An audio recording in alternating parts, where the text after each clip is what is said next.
যিনি দীর্ঘদিন যাবৎ দায়িত্ব পালন করে আসছেন।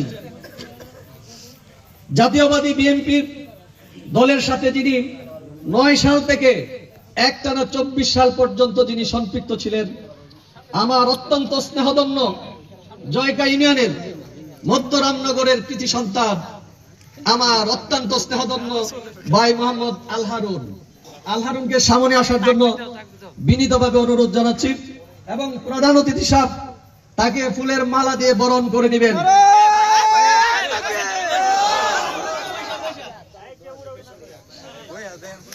সময় দেওয়া হবে ছবি তোলার জন্য, করবেন না।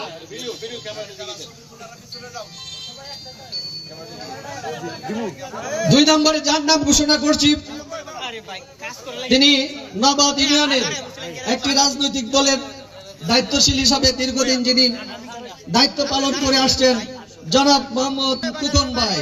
কুকন ভাইকে ফুলের মালা পরে প্রধান অতিথি বরণ করে নিচ্ছেন।